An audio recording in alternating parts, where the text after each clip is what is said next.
Good morning, this is Larry McMillan with the stock market update on Tuesday, July 5th before the market opens. So every week seems to be a sort of repeat of the same thing. The market tries to rally, then a big sell program comes in and knocks it down from a point at which it seemed like it might be just about to put together a decent oversold rally. And so we're still in a downtrend. Lower highs, lower lows. The trend is down. We can't even seem to get above the 20-day moving average now, which is where the last rally failed. And so we'll see. Usually the holiday week is a positive one, but it seems to be off to a negative start overnight with S&P futures down over 40 points. So at this point, the bears seem to be pretty much completely in charge. The equity-only put-call ratios remain on sell signals, although at very high levels.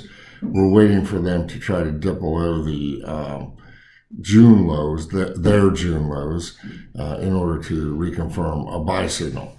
As far as the S&P chart goes, there's support at the recent lows at 36.35, and then resistance at last week's highs, which is roughly around 39.35, and some above that as well. We have that McMillan volatility band buy signal in place, and its target is the +4 standard deviation Bollinger Band. That band is dropping, and it's all the way down now to almost 4170, and of course it's still declining. So even reaching that target is not going to change much of anything at this point. The breadth has improved.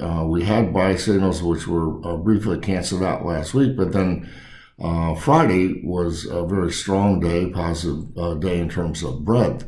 And we do have a new buy signal in terms of the breadth oscillator on the New York Stock Exchange, and very close to getting one on the stocks only breadth oscillator. So that's one encouraging thing.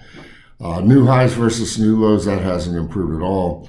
There's basically no new highs. On a daily basis, we haven't had more than 14 new highs for the last 16 trading days. That's quite a long stretch of time. VIX has remained sort of in its own world. We have the spike peak buy signal in place. That's still there. Yet the trend of VIX, which is important on an intermediate term basis, is still on a sell signal for stocks, that is. And that would only be reversed if VIX were to fall below its 200-day moving average, which right now is at 24. I believe VIX is trading above 27 this morning.